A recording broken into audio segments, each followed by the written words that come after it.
중국 차는 공짜로 줘도 안 탄다. 내가 사진 않을 건데 남한테는 추천해줄 차. 그건 쌍용차고. 극강의 가성비를 갖췄다는 글로벌 전기차 판매 1위 중국 BYD가 한국 시장에 도전장을 냈습니다.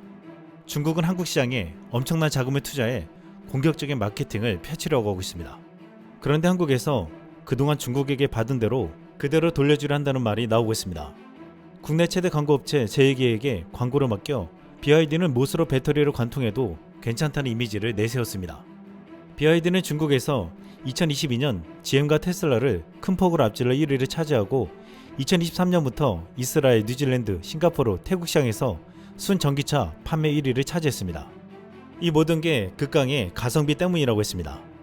중국 기업이 지금 한국의 투자를 늘리는 건 한국을 거점으로 무역 장벽을 높인 미국과 유럽에 우회 수출하겠다는 의도로도 분석되고 있습니다.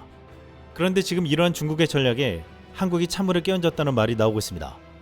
사실 중국 아토3는 저렴한 리튬 인산철 LFP 배터리를 사용하여 가격 경쟁력을 바탕으로 세계적인 인기를 끌었는데 한국에선 이런 전략이 먹히지 않는다는 것입니다. 최근 중국 BYD가 국내에서 받는 보조금은 불과 200만 원에 불과하여 최종 구입 비용이 한국 전기차보다 1000만 원 이상 싸다고 선전했으나 그리 차이가 나지 않았습니다. 아토3의 국내 최종 구입가는 기아 EV3보다도 높았는데 BYD SUV C-라이언7도 EV6나 아이오닉6와 비슷하거나 높았습니다. BYD가 낮은 보조금을 받는 이유는 주행거리가 짧고 LFP 배터리를 탑재해 환경성과 효율 측면에서 떨어져 적게 책정되었다고 했습니다. 이렇게 가격이 싸지 않으면 신뢰도가 낮은 중국산 전기차를 누가 사겠냐며 당연히 EV3나 코나 EV, EV6 등 국산 전기차를 산다는 말이 나오고 있습니다. 게다가 일부 네티즌들은 보조금 200만원도 아깝다며 왜 중국차에 보조금을 주냐고 따지기도 했습니다. 중국은 아시다시피 불공정하게 중국 시장에서 한국산 자동차를 몰아냈습니다. 중국 정부가 지난 15년간 자국 전기차 산업에 투입한 지원금이 2,309억 달러, 한화로 약 320조 원에 달하는 것으로 나타났습니다. 이는 2019년 기준 중국 GDP의 최소 1.73%를 차지하는 규모로 같은 해 중국의 국방비보다 더 큰 금액입니다. 이를 통해 BYD 같은 중국산 전기차가 자국 시장을 점령하고 사드 보복으로 반환 감정까지 부추기자 현대차는 2016년 7.35%의 점유율에서 최근 0%대로 곤두박질쳤습니다. 이에 지금 감히 한국 시장을 넘보는 중국산 전기차에 보조금은커녕 우리도 똑같이 불매운동까지 해야 한다는 말이 나오고 있습니다. 국내 네티즌들은 BYD의 계약서 항목을 보고 개인정보에 대해 우려하기도 했는데 계약사항에 일부 상황에서 당사자가 라이선스를 철회하더라도 본사는 관련 데이터를 보유할 수 있음을 의미하기도 합니다 라는 항목이 있었습니다. 이것이 데이터 수집을 하겠다는 게 아니냐고 의심의 눈초리를 보냈습니다. 이런 우려가 커지자 BYD는 공식적으로 개인정보 중국 유출 없도록 노력할 것 믿어달라 라고 호소하기도 했습니다. 중국산 전기차는 지난해 국내에서 중국산 배터리를 단 전기차 화재로 신뢰도가 최악인데 이러한 정보 유출까지도 불안감을 주고 있습니다. 게다가 지난해 10월 BYD 아토3와 돌핀이 화재 위험으로 10만 대가 리콜되었습니다. 호주의 한 유튜버는 이에 대해서 영상으로 만들어 알리기도 했습니다. 또한 최근 외신에서는 아토3가 공정기 작동 시 송풍구를 통해 흰색 가루가 나오는 이슈가 다발적으로 발생했다며 업계 전문가들은 해당 결함의 원인이 공조기 필터에 있을 것이라고 했다고 했습니다. 불과 3년 전에 출시된 차량이지만 벌써 차체에 부식이 발생한 사례도 보고되었는데 사고 수리를 위해 팬더, 범퍼 등 차체 전면부 주요 부품을 분리했더니 볼트 체계부에 노기스로 있었다고 했습니다.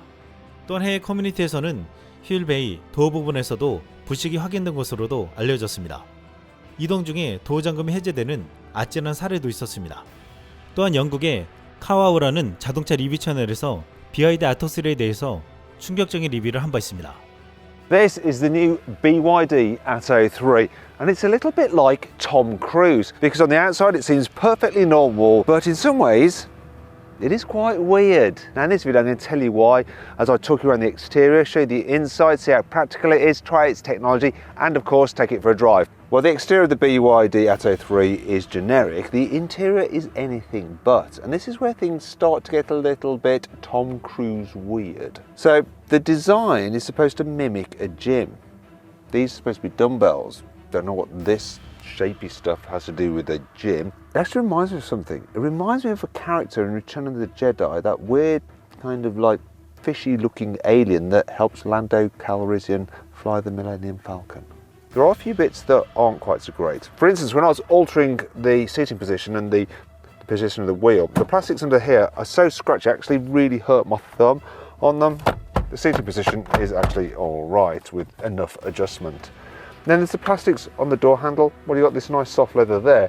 The seam along here just seems like some kind of child's toy. And they tried to be unique and freaky with some of the features, such as the door handles, this weird rocker to open the doors.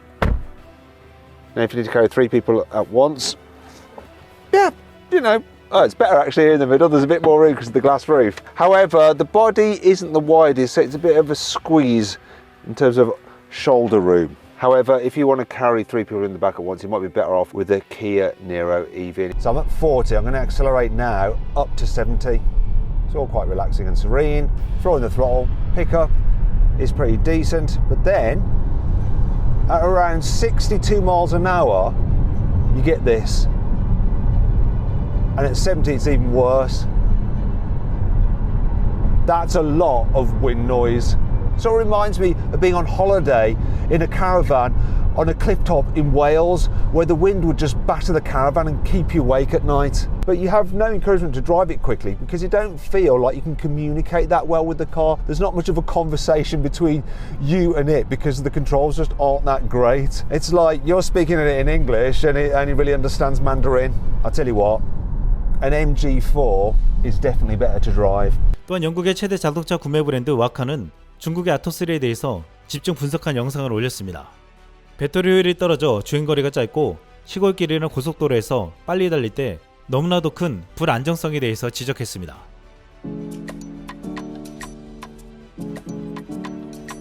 Electric SUVs aren't anything new, but this one is from a brand you might not know yet.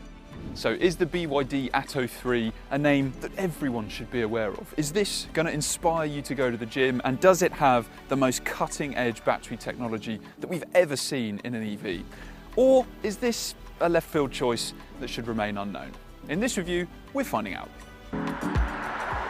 So first, the name. BYD stands for Build Your Dreams, as is helpfully spelled out across the back of the car here.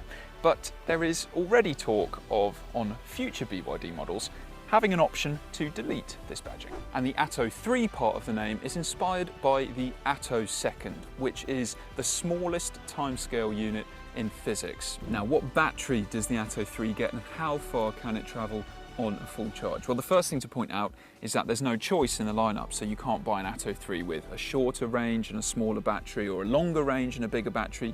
If you buy this car, you will get a battery with a usable capacity of 60 kilowatt hours. You get a heat pump as standard, and you also have vehicle to load functionality. So if you have the right adapter, then you can essentially turn this into a massive portable 3-pin plug.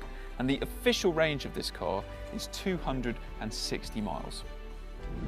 We carried out a real-world range test with this Atto 3 and a number of its rivals, and it managed 215 miles from a full charge. So that is what you can expect in warm summer conditions in the real world from full to flat. Which is not hugely impressive, and not as far as a Niro EV can travel, which would get more like 250 miles in the same conditions. The charging speed of the Atto 3 doesn't impress much either. With a maximum charging rate of 88 kilowatts, its battery can be topped up from 10 to 80% in about 45 minutes. That's around the same charge time you get from a Niro EV, but in the wider electric SUV market, both are pretty slow and pretty disappointing. Some versions of the Skoda Enyaq can charge at 130 kilowatts, while the Smart #1 can charge at 150 kilowatts. As we've said, BYD started life as a battery manufacturer.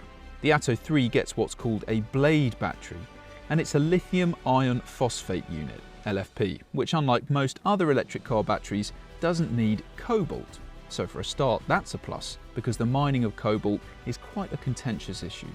The battery is also said to not degrade as quickly as other EVs, and that's mostly down to the fact that if you charge this up to full, then it doesn't have such a negative impact on battery life. And that's one of the main reasons that other EVs suffer the degradation that they do. Charging from flat to full all the time, it really harms those batteries.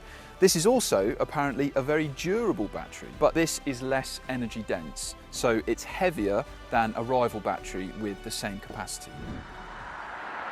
Whatever Atto 3 you go for, you're going to get one electric motor driving the front wheels with 201 brake horsepower. And the claim 0 to 62 miles an hour time is 7.3 seconds, which is pretty much the same as a Nero EV. And you definitely won't be wishing for more pace from this car, especially around town where this feels very at home. Things are smooth, it's very simple to drive at those low speeds. The problem with the Atto 3 is when you're going faster. On country roads or on the motorway, the soft suspension, which is nice around town when it takes the sting out of potholes and road imperfections, but as you go faster, this is really quite bouncy, especially over undulations. And the faster you go, the more fidgety it is. The steering, yes, it's very light around town, which is easy and smooth, but it's very light when you're going quickly as well. And then as you approach the limits of grip around a corner, it can kick back really aggressively in your hands, and there's loads of lean through corners as well. It's also quite noisy in here, and there isn't even any lumbar support for the driver's seat at all, no matter what trim you go for. It's not in the options list or anything, so this isn't an especially comfortable place to be on long journeys. Not just because of these seats, but also because of this bouncy ride. So this isn't particularly great on the road, but is it cheap enough to be happy to accept that as a compromise? Well, BYD hasn't taken the same approach as MG when it comes to pricing for its electric vehicles. BYD Atto 3는 2022년도 유로캐벤 안전도 테스트 성인 탑승자 보호에서 최고 등급을 획득해 안전하다고 자랑했습니다. 그러나 2024 유로 NCAP 운전자 지원 시스템에서는 최악의 평가를 받았습니다. 운전자 지원 시스템의 테스트에 운전자 모니터링 기능에서 0점을 받았고 적응형 크루즈 컨트롤도 90km 이상 테스트에서 낮은 점수를 받았습니다.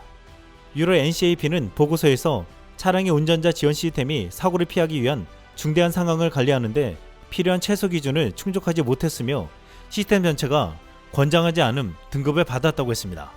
구체적으로 카메라 속도 제한 표지판 감지에 문제가 있고 고정 가변 및 임시 속도 제한 표지판을 구별할 수 없으며 구분길이나 교차로에서 속도를 조정하지 않았고 운전자가 반응하지 않는 경우 적응형 크루즈 컨트롤을 계속 작동시켜 차선 중앙 유지 기능을 해제하는 것으로 나타났습니다.